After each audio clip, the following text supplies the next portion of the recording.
मैं doctor Brajesh Gupta, consultant classical homeopath, Harshnagar Kanpur से। पिछले 10 साल से मैं कानपुर में कार्यरत हूँ और अपनी सेवा दे रहा हूँ। और मैं चर्चा जो कर रहा हूँ आज यहाँ पर, मैं बताना चाहता हूँ कि किस तरीके का काम हम लोग करते हैं और उसका रिज़ल्टेंट क्या है और किस तरीके से हम लोग इस चीज़ में सफलता प्राप्त कर रहे हैं। बेसिकली हम लोग होम्योपैथिक फिजिशियन हैं, लेकिन हम लोगों का जो काम करने का तरीका है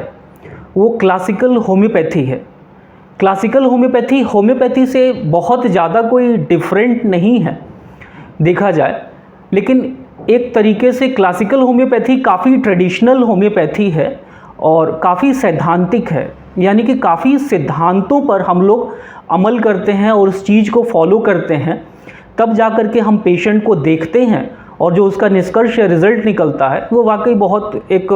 सुखद रहता है, या फिर कह सकते हैं कि बहुत एक हैप्पीनेस देता है कि कम से कम at the end of the day लगता है कि हाँ, कुछ वर्थफुल काम हमने किया। बेसिकली क्लासिकल होम्योपैथी में ये है कि, या फिर जब से हम यहाँ पर काम कर रहे हैं या देख रहे हैं कि होम्योपैथी में कितने भी लोग आते हैं, हम यहाँ से दवा ले रहे हैं या वहाँ से दवाइयाँ ले रहे हैं, हमको इतनी दवाई मिलती है, वहाँ पर उतनी दवाई मिलती है, डॉक्टर साहब आपके पास में दवाइयाँ ही ज़्यादा आप नहीं देते हैं और आप बात करते हैं कि आप बड़ी बीमारी ठीक करते हैं। तो इसके बारे में बता दूं, बेसिकली हम लोग जो है होलिस्टिक होम्योपैथिक क्लिनिक या फिर जो हमारा सेंटर है, हम लोग मुख्यतः जितने भी क्रॉनिक डिजीज़ेज़ हैं उन्हीं सब में अपनी सेवा दे पाते हैं और उन्हीं पर हम लोग का एक काम करते हैं। और क्रॉनिक डिजीज़ेज़ का जो स्कोप है काफ़ी बेहतर है क्लासिकल होम्योपैथी में, क्योंकि क्लासिकल होम्योपैथी में और क्रॉनिक डिजीज़ेज़ जो भी लंबे समय से बीमारियां चल रही होती हैं उसको हम लोग काफ़ी, अगर हम लोग पेशेंट आता है और उससे बातचीत करते हैं, उसकी हिस्ट्री लेते हैं, तो जो भी एक अंडरलाइंग कॉज है या फिर जो मूल कारण है उस बीमारी का, उसको समझने का प्रयास करते हैं। उसके अलावा जिस व्यक्ति में ये बीमारी है उस बीमार व्यक्ति के स्वभाव व्यवहार या फिर जो बेसिक कॉन्स्टिट्यूशनल ट्रेट है उसको समझने की कोशिश करते हैं और उसके बाद जो बीमारी हुई है उनका विश्लेषण कर इन तीनों चीज़ों का समन्वय ले करके जो हम लोग दवा का निर्धारण करते हैं वह अचूक दवा होती है, या फिर उसको कॉन्स्टिट्यूशनल मेडिसिन बोलते हैं। और इन कॉन्स्टिट्यूशनल मेडिसिन से काफ़ी हद तक इन क्रॉनिक डिजीज़ को रिवर्स करने में हम लोग को सफलता मिलती है, लेकिन ये एक थोड़ा सा लेंदी प्रोसेस हो जाता है। कई बार पेशेंट हम लोग को समय नहीं देता है, कई बार ऐसा हो जाता है कि काफ़ी पेशेंट रहते हैं तो हम लोग उसको बहुत अच्छे से नहीं देख पाते हैं, लेकिन फिर भी हम लोग का प्रयास ऐसा रहता है कि जितने भी लोग हमारे पास में क्रॉनिक डिजीज़ से पीड़ित हैं, आ रहे हैं, हम लोग उनका प्रॉपर केस टेकिंग कर लें, जिससे कि हम लोग को एक तरीके से root cause of disease find out कर सकें, बेसिक कॉन्स्टिट्यूशन उस व्यक्ति का जान सकें, उस बीमारी में का जान सकें और एक बेहतर दवा का निर्धारण या चुनाव कर सकें, जिससे कि उस बीमारी से वो व्यक्ति बिल्कुल ठीक ठाक हो सके। अक्सर ऐसा होता है कि आप किसी और होम्योपैथिक दवा या फिर किसी और डॉक्टर के पास जाते हैं तो आपने क्या देखा होगा, बहुत सारी दवाइयाँ आपको दी जाती हैं। पहली बात तो ये समझ लें आप लोग कि जो भी होम्योपैथिक दवा या जो भी होम्योपैथिक डॉक्टर झौवा वर्कर दवाई देता है, या सुबह ये ले लो, दोपहर ये ले लो, शाम ये ले लो, दवाई भी लो, ड्रॉप भी लो, क्रीम भी लगाओ, वो बिल्कुल बकवास है। कुछ भी होम्योपैथी में इस तरीके का नहीं होता है कि अनर्गल आपको जो है लोशन की ज़रूरत पड़ जाए, आपको टॉनिक की ज़रूरत पड़ जाए, आपको या सपोर्टिव ट्रीटमेंट्स की ज़रूरत पड़ जाए आपको। जो आप व्यक्तिपरक चिकित्सा अपनाइए, कॉन्स्टिट्यूशनल ट्रीटमेंट अपनाइए और देखेंगे कि आपको minimum dose of the medicine आपको मैक्सिमम बेनिफिट देगी। लेने में ये सुरक्षित है, कोई बहुत ज़्यादा हड़बड़ नहीं है कि आपको कब कब लेते रहना है, इसके कोई साइड इफ़ेक्ट्स नहीं है। और कभी भी आप कोई भी चीज़ लेंगे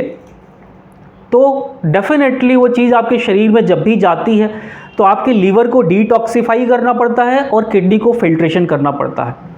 लेकिन अगर सिंपल मेडिसिन आपके शरीर में जाती हैं तो आपके लीवर के ऊपर कोई भी वर्कलोड नहीं पड़ता है, अन्यथा काम करने का कोई भी आपके किडनी के ऊपर भी फंक्शन या फिर दबाव नहीं जाता है।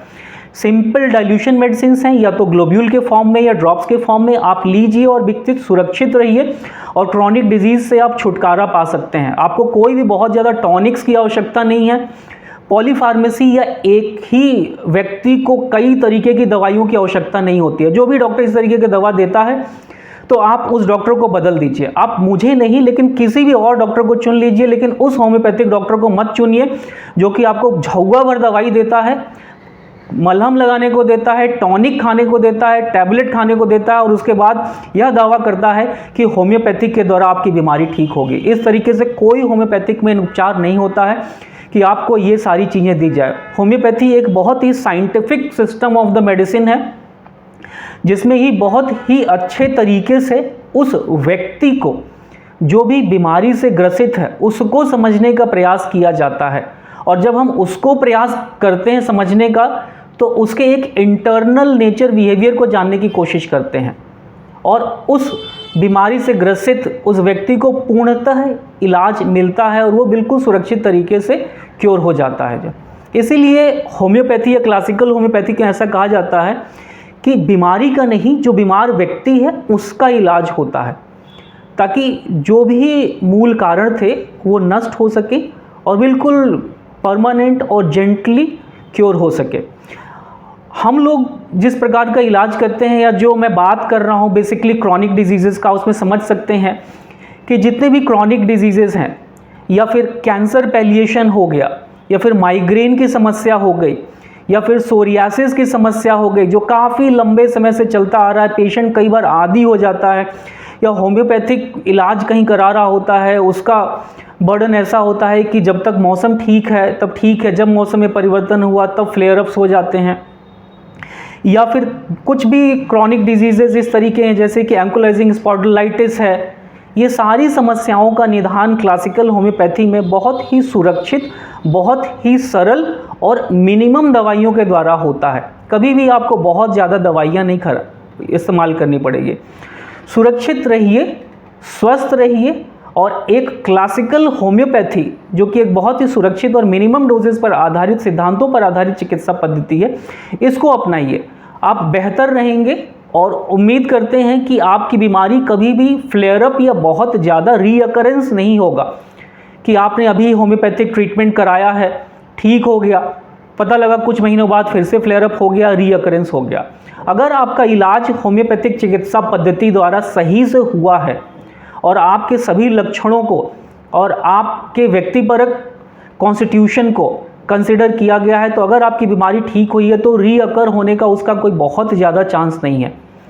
हम यही पेशेंट्स को सबको गाइड करते हैं कि अगर हमारे पास में आप इस उम्मीद से आए हैं कि आप क्रॉनिक डिजीजेस जो भी हैं उससे आपको निदान मिल सके, छुटकारा मिल सके, तो मेंटली प्रिपेयर रहिए कि कम से कम एक न्यू पेशेंट को हम लोग देखने में आधा घंटा से 45 मिनट लगता है। उसके बाद ही हम लोग किसी दवा के निष्कर्ष पर पहुंच पाते हैं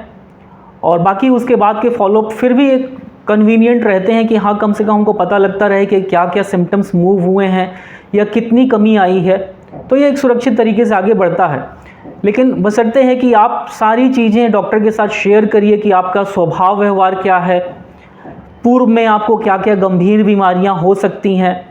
आपके आनुवांशिक बीमारियों के क्या आपके परिवार में लक्षण चले आ रहे हैं।